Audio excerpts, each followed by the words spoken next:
an aspect of the ancient wisdom that's been lost to this modern world is that of learning to work with our spirit teachers. Thankfully, it's wisdom that we are beginning to reclaim. And as you'll hear in this episode with shamanic teacher and healer Jonathan Horwitz, we go deep into this topic. Something that perhaps is only really when we set foot on a shamanic path or some form of teaching or healing that involves working spiritually or magically, we start to see it is absolutely essential. But again, many of us have lost the places that we can get this kind of guidance. So this episode is so helpful if you're beginning to understand how important it is for you to work with your spirit teachers. I also had a really synchronistic example of this just today. I was doing a shamanic healing and the client's spirit teacher came through and was showing me lost wisdom that quite frankly has left me in awe. It was such an experience, and again, so synchronistic for the very topic of this show. So if you've wondered how to hear and learn from your spirit teachers or go deeper with them, this is the episode for you. Let's dive in. Hello, Jonathan. A huge warm welcome to the show. Thank you. Thank you for having me. Oh, really, my pleasure. And as I shared with you, you're my first guest after coming back after a month off. So I feel quite delighted actually that you are. I feel like this is a really nice sort of welcome back for me too. So I'm really looking forward to this conversation. Thank you. So we intend. I mean, yeah, hey. The spirits might have other ideas, but our intention is to talk about learning from spirit teachers. And I know that you've got, such long, deep, rich experience in that particular area. But I'd love to know, how did that begin? How did you get that calling? How did that journey start for you? Well, it's also kind of a long story, but I'll try to make it short. We all have experiences with the imagined world when we're kids, small kids, and then it just I never thought of them as imagined, and I just experienced them. But then when I got to be about 13, I started worrying about I should be more normal, and so I had this period where I tried to be more normal, and that lasted for about 5 or 6 years, and then I realized I wasn't really very comfortable with that, and I something was happening, and I was really lucky because I noticed that the people I started being together with, also something was happening with them, right? And so it was this feeling that, wait a minute, there's got to be more to life than this physical reality I'm being shown, which is, it was lacking. It didn't have everything that I felt that I needed. And so then I started stepping out on my own, so to speak. Can I ask, what were you doing at that time? Like, where had that attempt at closing to that world, where had that taken you in terms of life, career? That's careers, no, but life, yes. Mm-hmm. And where that took me, I'm talking about 18 years old, just finishing up high school, as we called it in America, and realizing that I didn't really want to go to university.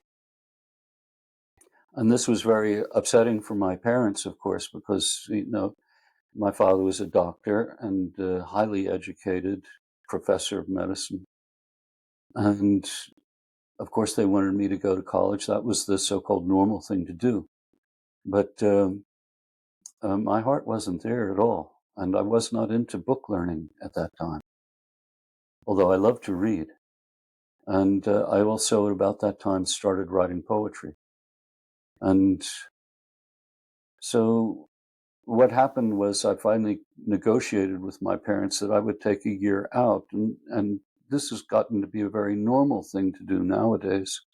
But at that time, we're talking 1960, this was not normal. But I did it anyway, and had some wonderful experiences. And then I gave into pressure and went to university. And after a year and a half, no, I can't do this anymore.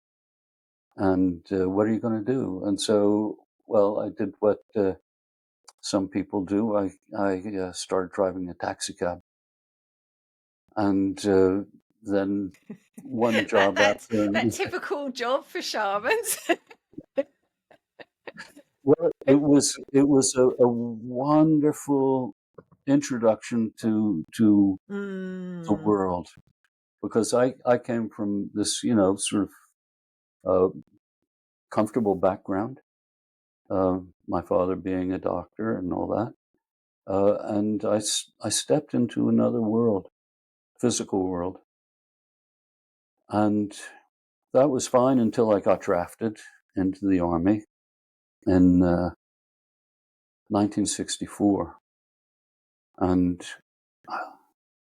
about 15 months later, I received orders to go to Vietnam. And this was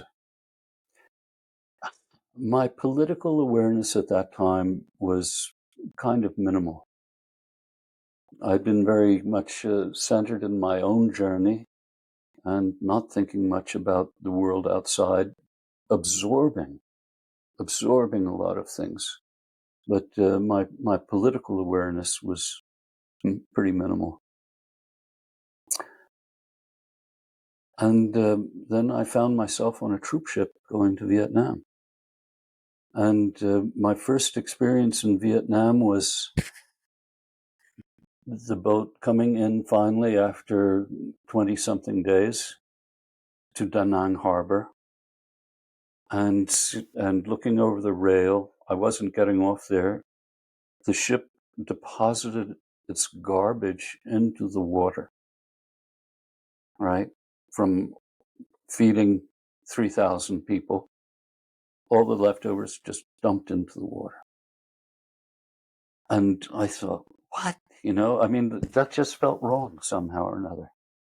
But what really felt wrong was 5 minutes later or 3 minutes later, about 6 or 7 rowboats descended on the scene and started picking through what we had regurgitated from the ship. And this was an awakening for me. I'd never seen anything like that as a kid in America. I mean, like, I've been driving in the slums of a major city as a taxi driver, but this was even beyond all the things I saw Yeah. there. And then there I was in the war, and a lot of experiences I won't go into now, but one I will mention is that finally it came time to go home. And so they sent me down to Saigon and said, you got to wait for a few days in the base and we'll fly you out. Great. And the first night there, we came under mortar attack. And this is like 3 days before I'm supposed to go home, and I'm sound asleep, and all of a sudden the bed shakes, the earth shakes. There's loud explosions, one after the other, seeming to get nearer and nearer. And all of a sudden, I was about 50 yards above the ground, watching the scene as I was running around trying to find shelter. And it was sort of like I was my physical body was like a little mechanical car that you can steer by radio control, and I was telling myself where to go, and I finally got to a place of safety. And at that exact moment that I got to the place of safety, my soul re-entered my body, and I thought, "Whoa, what is this?" My goodness. Yeah. So that was a very powerful, shall we say, initiation. And Mm. and it was really interesting because when I got back from the war, I concentrated a lot of effort on trying to forget all about it, Mm-hmm. right? And I enrolled in university uh, at Columbia University, where there's a special program for people like me who don't go to university at the age of 18. Mm-hmm. And much to my parents' surprise and my own, I did very, very well. And I graduated with honors, and I majored in anthropology. Mm. And I went on to graduate school, and my last year of getting my master's degree, my last semester, I just so happened to write a term paper on shamanism. It just happened. It just so happened. Well, the teacher for one of my courses assigned this paper about a shaman of the Washoe people living in Ah. the Mm-hmm. Sierra Nevada mountains. And I read this paper, article in the magazine journal, and I said, "This is why I've come to university for 6 years, Oh my to goodness. read this article." And I read it again just for the joy of it. And I ended up writing a term paper about shamanism. And I just knew that this is my path. Yeah. I can feel that. I can feel that so much. Yeah. Wow. And I was supposed to go on and get a PhD. And I tried that for about a year and a half. And I said, no, this is not right. My poor parents, they thought they'd finally gotten me Oh, bless on the them. road, right, to so-called success. And no. And I was living in Copenhagen. I was studying at the University of Copenhagen. I was living there in an alternative community. And I just threw myself into living a very alternative life for 10 years, uh, experimenting with things that I'd read about and trying things out and having a lot of experiences, but not really knowing what to do with them. Mm. But as the time went on, it was that I became more and more aware of the fact that the spirit world exists. And then about this time, I got in touch with an old friend of mine, Michael Harner, because he had just written this book, The Way of the Shaman. And I'd known him at Columbia. We were pals. Oh. I never Mm-hmm. took a course from him, but Mm-hmm. we had some very interesting times together, and Mm-hmm. it was fascinating to hear him talk about his experiences. Mm. And he had discovered that, in fact, it wasn't necessary to use drugs uh, to do shamanic work. Mm-hmm. And for those 10 years, I had kind of felt that it was. Uh, and I had experimented with some interesting things. And but then I learned how to work with a drum, Mm-hmm. And I saw that it wasn't necessary to use these beautiful plant medicines. Mm.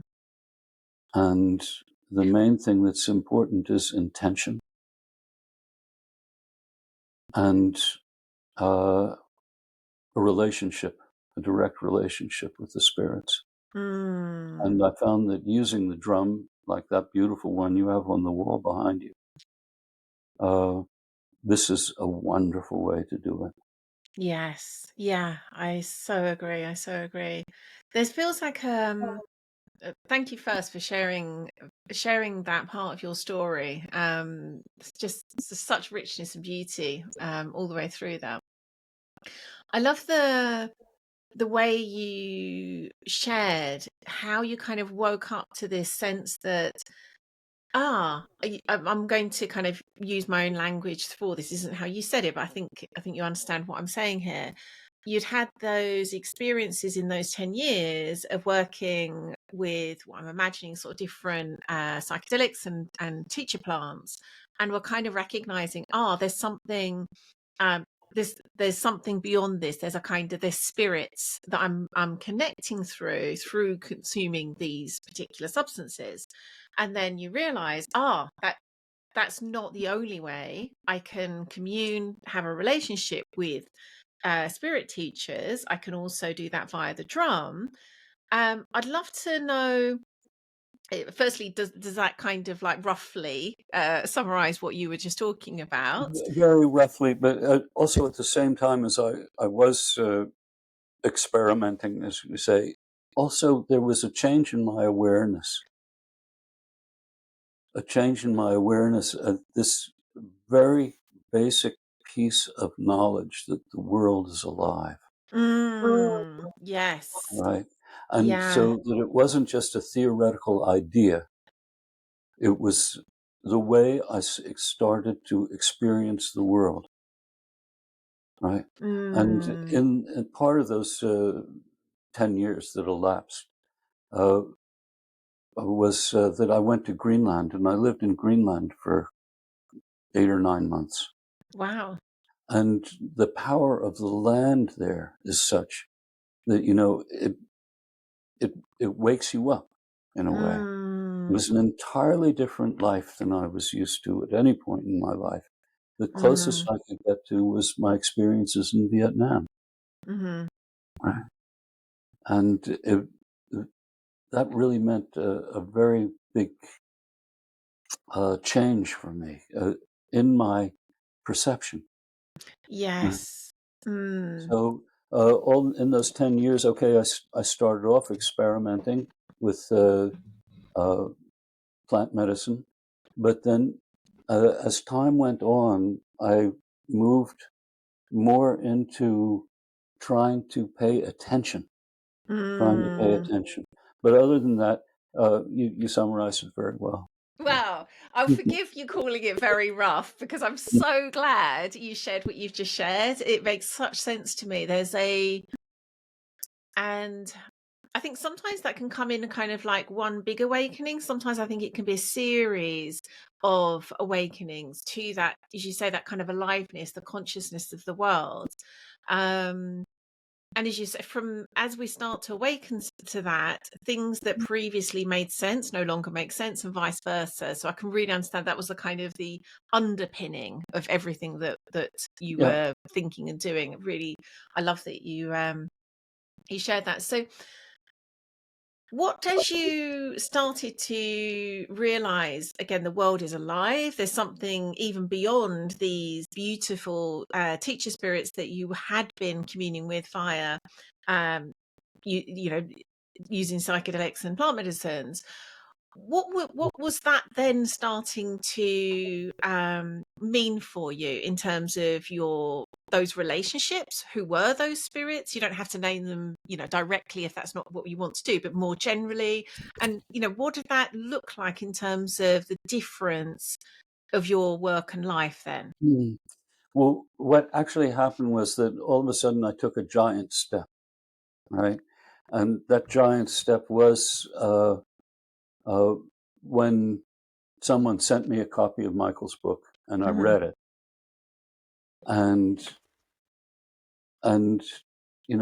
then I thought, okay, and I hadn't heard from Michael for 2 or 3 years, and he hadn't heard from me either, and so I wrote him a letter, and it was back in the days when we wrote letters, and I got one back from him, and he said, "Well, in fact, I'm coming to teach in Sweden in June. Maybe you'd like to come." And I said, "Yes, I would." And so I came, and he had sort of an extended basic workshop. And what happened was that on that workshop, everything that I'd been doing for 10 years fell into place. And I met someone on one of my journeys, and that was it. And I recognized that was it. I recognized this is a giant step. Embrace it, and I embraced it. And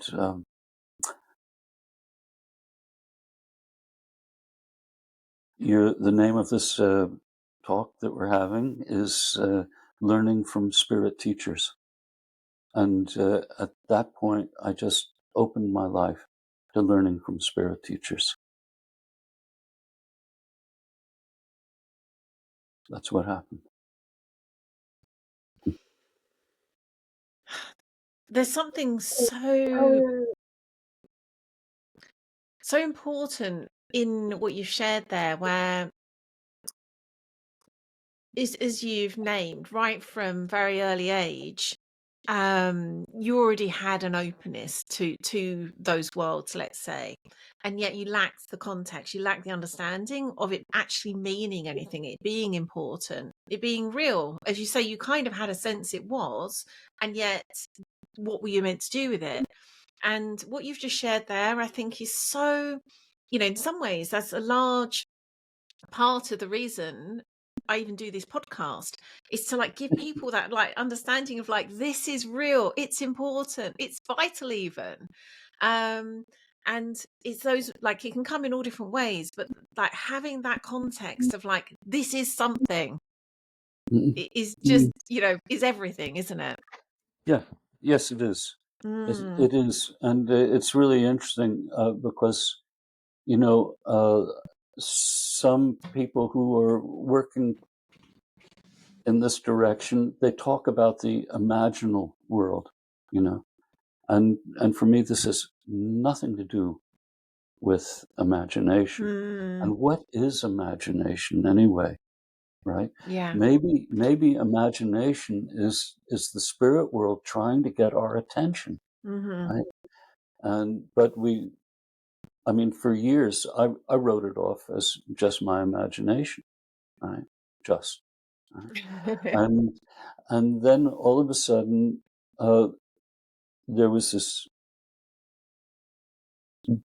incredible deepening of felt understanding, Mm. right? And I recognized my first spirit helper from the time I was 7 years old. Oh. And this was such a beautiful experience. Totally Mm. changed my life, 100%. And it was very lucky because, or not lucky, but the universe planned it in such a wonderful way that I was living in this small alternative community, about 100 people, which was totally anarchistic, right? There was nothing that held us together except that we wanted to live in a different way, right? Mm. And here was the opportunity. And so there I was, and so I was free to explore and deepen without anybody telling me I was crazy, right? Mm. Or putting pressure on me to, you know, go see a psychologist, or, you know, you need therapy, man. No, none of that, right? Mm. So I had this opportunity to learn from my spirits. And I wrote to Michael about it, and he invited me to come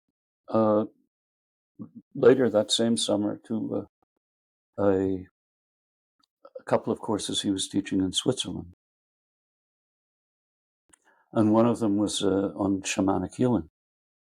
And I returned from that, and 3 days later, I ran into a friend of mine in the neighborhood who was sitting in a wheelchair. His partner was pushing him down the street. And I said, "What happened?" And he'd been diagnosed with a brain tumor. And he said, "What have you been up to?" And I said, "I've just come back from a course in shamanism." Well, he was an anthropologist. He said, "I was just saying, that's exactly what I need. I need a shaman. Will you help me?" Oh Right? my goodness. And this is like, a week after I'd been on this healing course. I said, "I'll do everything I can to help." And this was a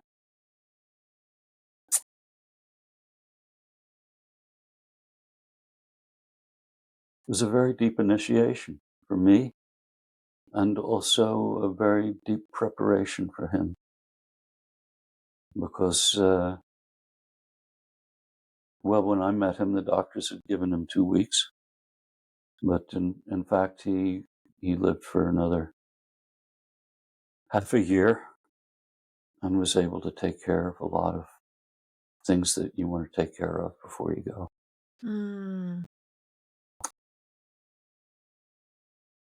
And And can I that, ask, yeah, when you say take care of, my sense is there's a kind of practical element of that the time gave, but my sense is there was also a kind of taking care of things in other ways, that not only the time, but that kind of what is allowed to kind of open up and be connected through that work with you allowed for. I'd love to, if you're willing, if you could share a bit about your sense of that. yeah, because I got sort of a crash course in this, Mm, and generally the crash course comes when you go to the doctor and you're handed a diagnosis, right? hmm And nothing in my life had prepared me to work intimately with somebody who was actively on the road to stepping into another reality forever, so to speak.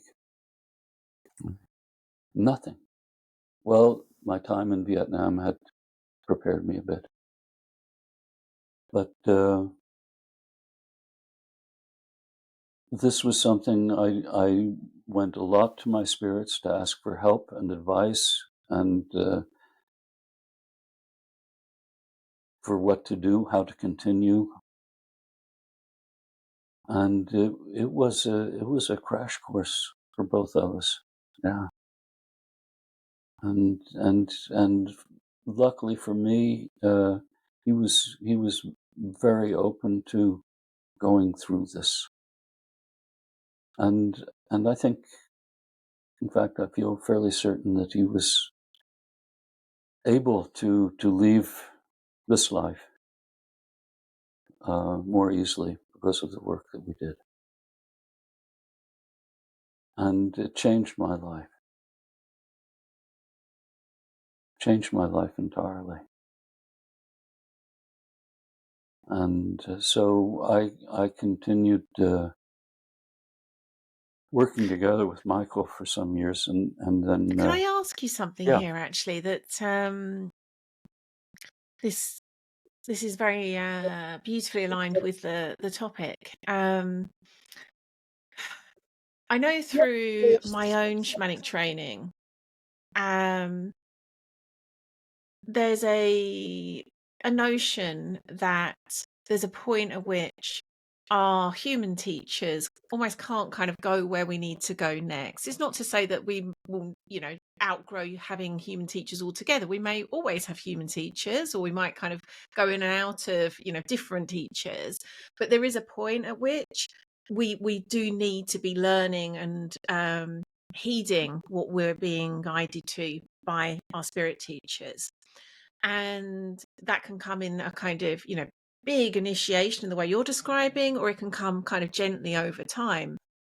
But I think there is something really helpful, particularly I think this applies to anyone, regardless if they're doing shamanic work, but I think particularly in shamanic work, we are shown that very clearly at some point, aren't we? Where it's just like to look back to our human teachers for guidance into something that is kind of like it's not their guidance that I should be listening to here. That is like a point where it's like, oh, I understand now. This is about really learning from my spirit teacher. So I'd love to hear your sense on that and how you were starting to experience that, even though you had a human teacher. Well, I worked together with Michael uh, after uh, after we'd been working together for. In fact, it was after I first started working together with my friend with a brain tumor. I went back to America and I visited Michael because I wanted to talk to him about it, and he invited me to teach already uh, for what was then the Center for Shamanic Studies. And I said, well, let me talk to my teacher and see what my teacher says. And my teacher said, we've got some work for you to do before you do that. Mm. And so a year later, I did the things that my spirit teacher had told me to do. And I told Michael that I'd gotten the green light, and then I started teaching half a year later. Mm. And I worked together with Michael for 6 years. And then I think what really happened was that I became aware of the fact that my role in shamanic work was to teach and also to do shamanic healing. Mm. And Michael's role was to really explore the huge, amazing world of shamanism as it has been practiced around the world, and to experiment with all these things. Mm-hmm. But I could feel that my shamanic practice was getting simpler and simpler. Mm-hmm. Right. And so we stopped working together in 93, I think it was. And I concentrated on teaching and learning, practicing. Mm. And your question, though, it was about learning from the spirits, really. Mm-hmm. And this is where I learn a lot. And every time I do a healing, I learn something new. They teach me something new. And that's wonderful. That's incredible. And so I like to, when I'm teaching, just teach people the very basics. First, learning how to work together with the spirits, how to work together with them, how to hear them, hear what they're saying to me. Because after teaching for almost 40 years, people tell me experiences, but they don't really understand what they mean. So then I just start asking questions, because it's no good if I tell them what they mean. Right? They have to hear what the spirits are saying. So I ask questions. and in that way help people to hear. Because I don't know the answer to the questions I'm asking. Right?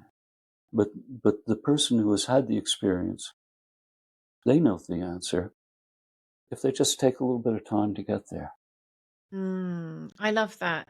There is a way that I guess we almost need to learn the language that our particular spirit teachers speak to us in, which is going to be kind of unique to them, but also unique to us. And there's a whole kind of opening to really understanding, like you say, someone else can't interpret it because it's not meant for them, No, but you can give guidance in kind of learning that language. So would you now, I guess, moving into anyone listening that is hearing something in this where perhaps they want to go deeper into understanding and really learning from their own spirit teachers, what would you suggest? And I appreciate, again, by its very nature, it's individual, but do you have any suggestions that more generally would help as sort of signposts for people who are kind of hearing something in this for them? yeah, I think one thing that's absolutely necessary is that the student, right, the apprentice to the spirits. Right? That's what I am. I'm an apprentice to the Hmm. spirits. Uh, knows, must feel that uh, the teachers, the spirits, are not out to play tricks on you, Mm. right? And sometimes they might talk in riddles, but that's because maybe they want you to slow down Hmm. and not just jump into conclusions, but to really listen. A lot of teachers, Sufi teachers, for example, they they ask these riddle questions. Zen masters, they Hmm. ask these riddle questions, and I found that my spirits were doing the same thing with me, Mm. right? And the wonderful thing is that when they asked me on journeys, when I was on a journey to them, a drum journey, right? I would just blurt my answer out like any fool, right?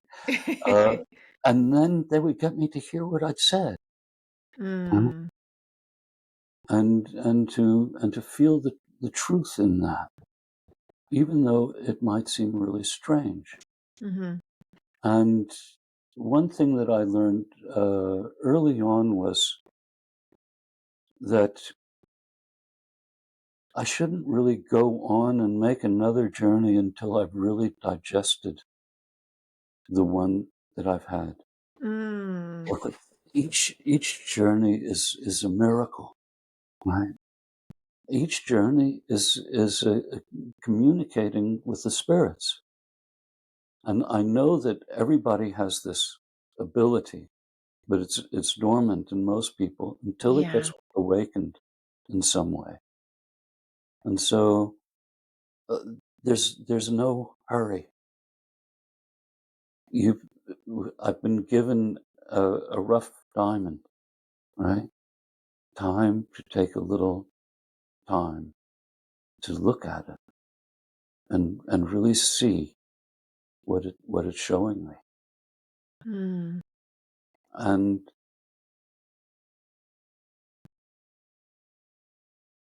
I think uh, that the easiest way to start on the shamanic path, or probably any spiritual path, is to arrive at the realization I've got to change.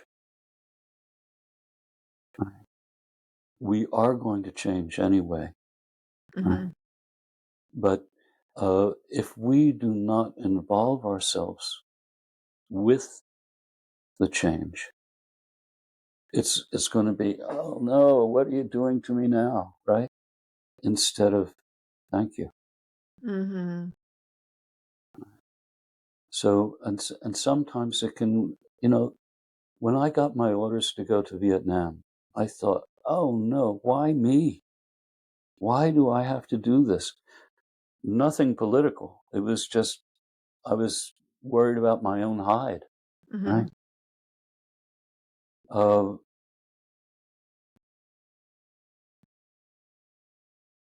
it took me about 20 years to get back from that experience. I mean, to really get back. And Mm-hmm. that included having a wonderful person do a soul retrieval for me. Mm-hmm.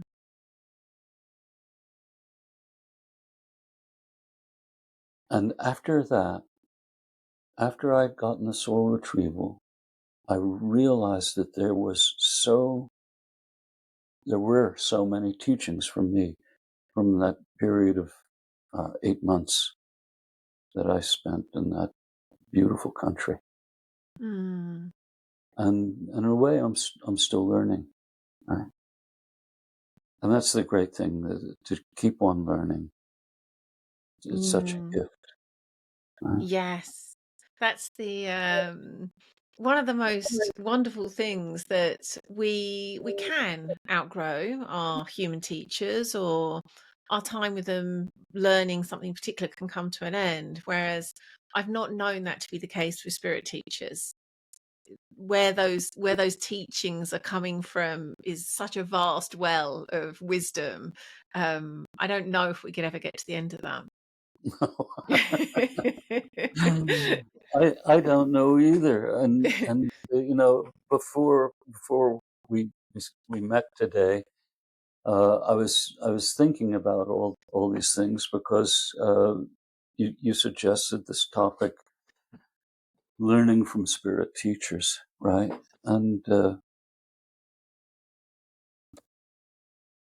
sometimes I feel people come up to me and say something just in a way of passing, and all of a sudden I'm hearing a very deep teaching, right? Mm.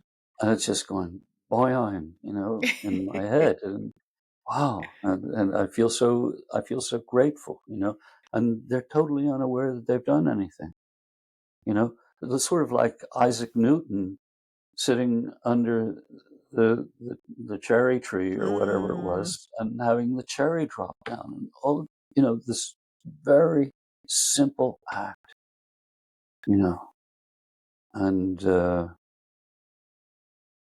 there's this expression: when the student is ready, the teacher will come. I think when the student is ready, the teachings will come. Mm. Yes, the teacher's been there all along. Yeah, and the world, our beautiful world, is such a teacher. Just the the revolutions of the seasons, right? Is such a wonderful teaching in itself, Mm. right? And people write poems about, how the seasons reflect our lives, and you know, Yeah. yeah. Oh, this has been such a delight. It really has. And the way you brought it to life with your own story, I feel so privileged to have sat and listened to your story. Really do. Where can listeners find out more about you and your work, which I'm sure they will? Yeah, we have a website, which is shamanism.dk, Hmm. and that's spelled in the English way of spelling shamanism. Hmm. And then we also have a YouTube channel, and that's called Shaman Circle Center. But center is spelled not in the English way. Ah, okay. I was It's, wondering what you no, were going to say then. Yes, that makes sense. it's spelled ER. It's Hmm. spelled ER. Okay, And yeah. wonderful. And yeah, I do really encourage listeners to go and find out more about what you're offering, which I'm sure they will after hearing your just absolute beautiful wisdom. Thank you so much, Jonathan.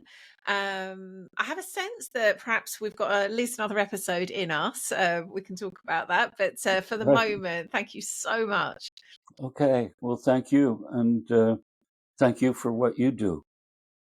This is it's wonderful that Oh, you're devoting your life and time to doing this, and I know you're very busy raising your family and with your own wonderful healing practice. So, thank you for doing this. thank you. Really Yeah. received. Until next Yeah. time. Okay. I look forward to that. I very much hope you enjoyed watching that. And if you did and you're not already subscribed, then do hit that bell thingy and subscribe to automatically get each fresh new episode as it's released each week. If you'd like to find out more about the work we do at Be Mythical to guide and support old souls in this new world to live their own unique myth, do hop along to bemythical.com and you'll find out all the ways you can join us and go deeper with us on your own mythical journey. Lots of love for now. Mwah. See you again next week.